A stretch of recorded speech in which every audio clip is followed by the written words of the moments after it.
इन सवालों को ध्यान से सुनना। अगर भगवान होते हैं और वो ही इस दुनिया को चला रहे हैं तो फिर इस दुनिया में इतनी लड़ाइयाँ क्यों होती है, इतनी गरीबी क्यों है, भूखमरी क्यों है, गरीब और गरीब होते जा रही हैं, अमीर और अमीर होते जा रही हैं। ब्रिटिशर्स भारत को उस समय क्यों लूट कर चले गए, इस देश में इतना करप्शन क्यों है, हर दिन हजारों लड़कियों के साथ बलात्कार होते हैं। अगर भगवान होते तो ये सब क्यों होता, क्या वो ऐसा ही चाहते हैं? तो फिर ऐसे भगवान को क्यों पूजना, ये सोचा भगत सिंह की। भगत सिंह भगवान में बिल्कुल भी विश्वास नहीं रखते थे। इन्होंने कर्मा को भी ठुकराया। कई लोग कहते हैं कि गरीब इसलिए गरीब होते हैं क्योंकि उसने अपने पिछले जन्म में कोई गलत काम किया होगा और वो इस जन्म में अपनी सजा भुगत रहा है। भगत सिंह एथिस्ट थे और उनके एथिस्ट होने पर भी कई सारे सवाल उठाए गए। उनके दोस्त उन्हें ऑटोक्रेट कहते थे। वो ऐसा भी कहते थे कि तुझमें घमंड आ गया है तो इसलिए भगवान में विश्वास नहीं रखता। आज के टाइम बहुत से लोग अपनी प्रोफाइल पिक्चर पर भगत सिंह की फोटो लगाते हैं, लेकिन उनमें से शायद ही किसी ने कोशिश की हो गहराई से उनके विचारों को जानने की। आज की इस वीडियो में हम जानेंगे भगत सिंह एथिस्ट क्यों थे।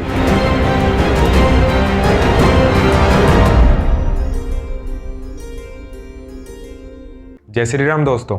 भगत सिंह का जन्म एक ऐसे परिवार में हुआ जो काफी रिलीजियस था। उनके पिता किसान सिंह और चाचा अजीत सिंह आर्य समाज से जुड़े हुए थे। बचपन में भगत सिंह दूसरे बच्चों की तरह प्रार्थना करते थे, भजन सुनते थे और भगवान पर विश्वास रखते थे। लेकिन फिर 1919 में एक ऐसी घटना हुई जिसने उनकी सोच को ही बदल दिया। जलियांवाला बाग, जहां हजारों बेगुनाह लोगों पर गोलियां चलाई गई।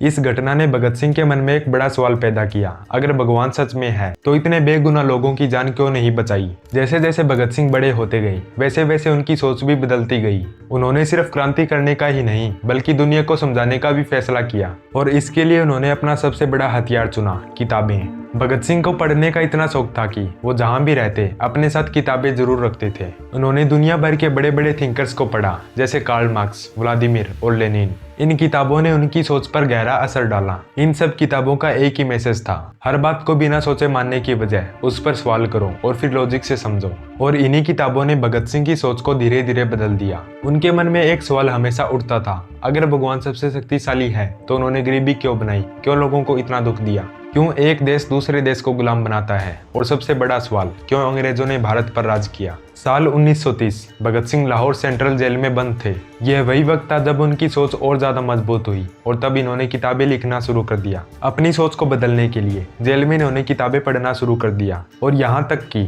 जब उनके फांसी का वक्त करीब आया तो भी वो किताबें पढ़ रहे थे। इस जेल में एक इम्पोर्टेंट घटना हुई। जेल में एक रिलीजियस व्यक्ति ने भगत सिंह से कहा, तुम फेमस हो गए हो, तुम इसी वजह से भगवान में विश्वास नहीं रखते। ये बात भगत सिंह को अंदर तक चुभ गई। उन्होंने कहा कि लोग उनकी सोच को समझने की बजाय उसे घमंड का नाम दे रहे हैं और इसी गलत फहमी को दूर करने के लिए उन्होंने एक फेमस ऐसे लिखा, why I am an atheist. ये ऐसे उन लोगों के मुंह पर एक तमाचा था जो उन्हें घमंडी कहते थे। इस ऐसे में भगत सिंह ने साफ लिखा है, मेरा एथिस्ट होना घमंड की वजह से नहीं बल्कि समझ की वजह से है। उन्होंने बताया कि बचपन में वो एक धार्मिक बच्चे थे, लेकिन धीरे धीरे उन्होंने चीजों को समझना शुरू किया। उन्होंने ये भी बताया कि मैं भगवान में विश्वास कर सकता था, लेकिन तब जब उसका कोई सबूत मिलता, लेकिन बिना सबूत के किसी चीज को मानना मेरी सोच के खिलाफ था। और शायद इसी वजह से जब मौत भी उनके सामने खड़ी थी तो भी इन्होंने भगवान को याद नहीं किया। उनका मानना था कि किसी पर भी आंख बंद करके विश्वास मत करो, चाहे वो नेता हो या फिर बड़ा आदमी।